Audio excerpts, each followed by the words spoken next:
Well, what's going on, guys? This is Carl with the Racerred channel. We just won the election. We got Trump back in there as the 47th president of the United States. Super awesome. This is a video series that I've been wanting to do. It's going to be every Wednesday. It's going to be R1 Wednesday, but this is not part of it. I just wanted to kind of make this announcement right away. So I wanted to make a video and put it out there today because of the change in presidency. And so this won't be very well edited or anything like that. I think that's going to be the way that these R1 videos are anyways, because I just want to have something where I talk to you guys and give you a lot of my takes on things, and it's going to be something for those of you who just want to listen to me talk and hear the R1 run, see the R1 in action. And I'll be talking about all kinds of stuff. It's going to be somewhat of a podcast kind of format where I can just talk about whatever I feel like talking about. I'm also going to be doing Motor Only Mondays again, and those are also going to be the same type of video where I don't edit it very much. I'm just going to put on a somewhat raw video. I might color grade a little bit and things like that. That's for those of you who can't stand the sound of my voice. There's nothing wrong with that either. But yeah, the presidency.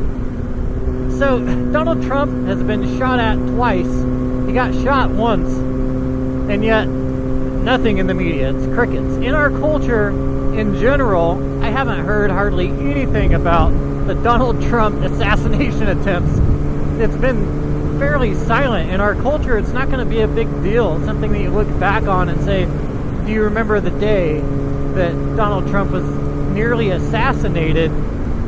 It's pretty mind-boggling to think that it's been so minimized in our culture and in the news. He was not a political figure. He was a businessman that came from the business world. And so he's not political in the way he thinks. He's not political in the way he talks, but he's a Democrat. And by nature, he's a Democrat. But that means something totally different these days. He's actually a Republican by our standards today. The Republicans, the true Republicans, are the Libertarian Party.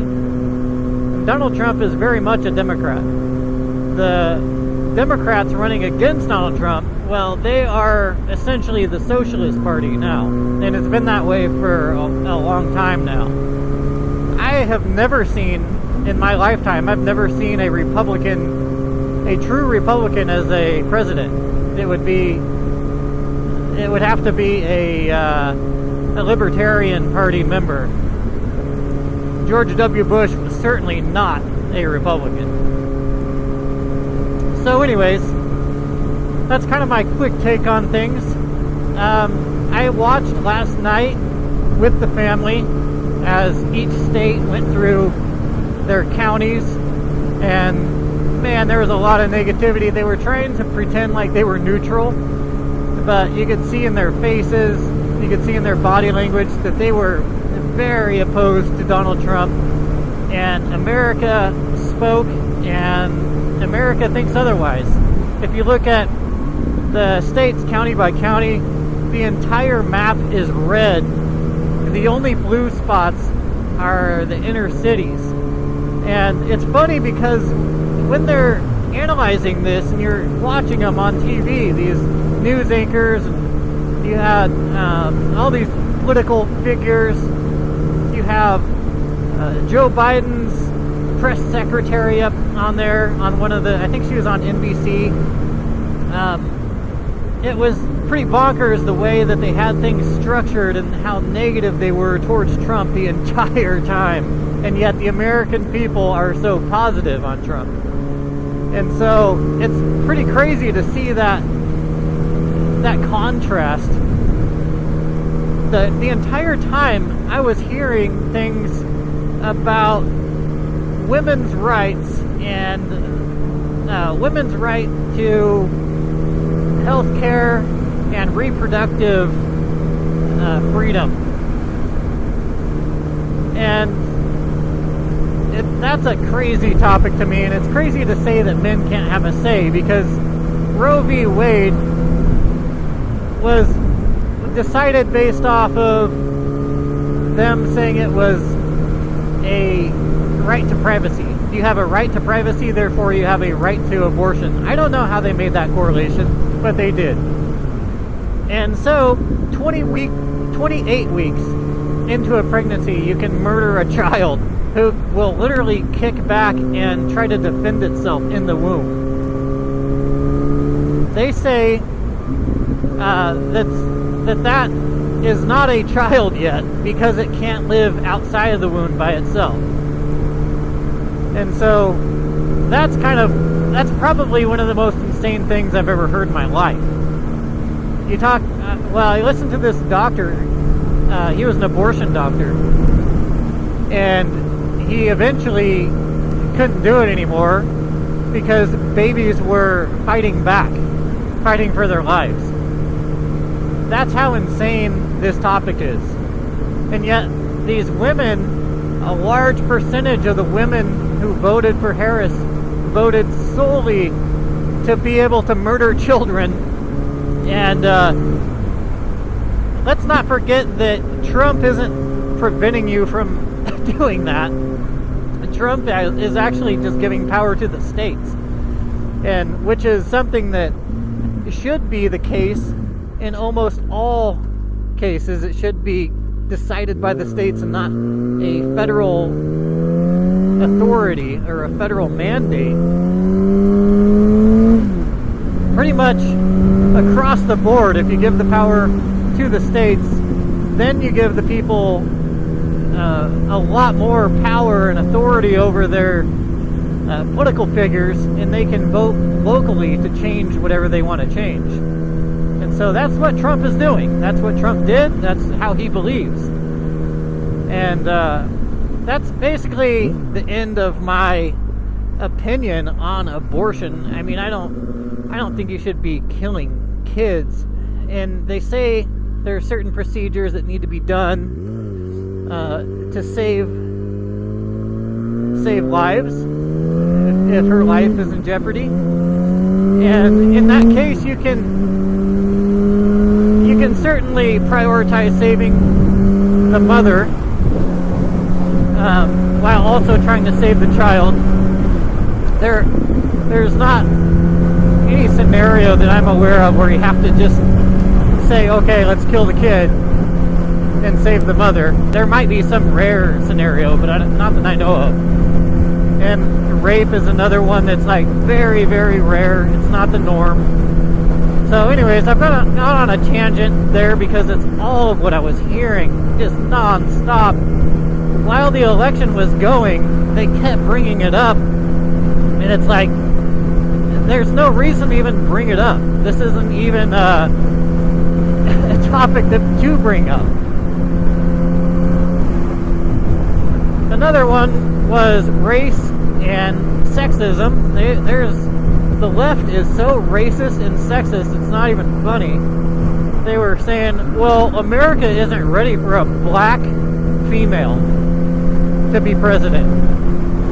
Completely disregarding her policies. Maybe they forgot that Americans don't vote based off of race or sex.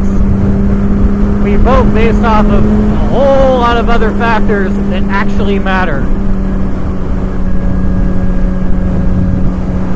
One of those is freedom of speech. Another one is protection for the Second Amendment and the right to privacy without the government spying on you constantly. Another one is freedom of travel. Another one is freedom to own land and to keep our land from being regulated by the federal government, which I have been affected by greatly, especially when the Democrats are in office.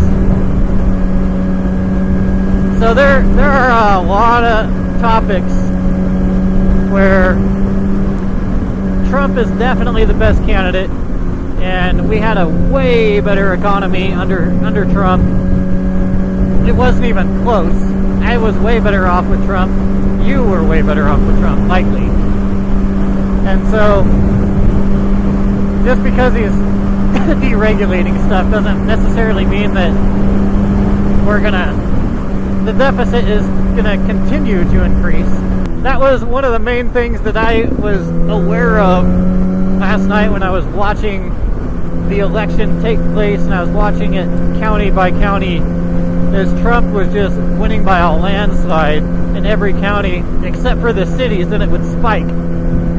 And then they said, they kept saying that, well, the counties that aren't densely populated, those are non-college educated. So there's, a disparity in education level, and that's why a lot of people would vote for Trump. And it's like a subtle way of calling 99% of the landmass of the United States dumb. It's a very subtle way of doing that. And it's ridiculous considering you have the greatest minds in the US now supporting Trump, like Joe Rogan and Elon Musk, who I don't think you could argue with me that Elon Musk is one of the greatest minds that we have. It was crazy to see that. It was crazy to see so much negativity towards Trump, even though 99% of the landmass of the United States votes for Trump. And thank God for the Electoral College, although we didn't even need it because he won the popular vote as well. But we need to keep these smaller states, not so densely populated states, we need to give them power and keep them in the race. So that's why the Electoral College exists. Otherwise the big cities would just take over. But that's not even true in this election. So, very happy for the United States, glad to see it. I hope that the wars are no longer. I hope that war is something of the past. That was the case the first time that Trump was in office. We started getting out of all the wars. There were no new wars. And I hope the economy is amazing. I hope that we see a lot of change. I hope they truly drain the swamp, get rid of some of these three-letter agencies, and breathe some freedom back into the United States. Anyways, guys, that's pretty much all I've got to say. I think that we have a bright future with Trump in there, even though I am far more conservative than even Trump is. But I didn't like a few of the things he did when he was in office the first time, but that's just the way it is. I'm not going to agree with everything that the guy does. So I hope you enjoyed the video, and I'll catch you on the next one. Peace.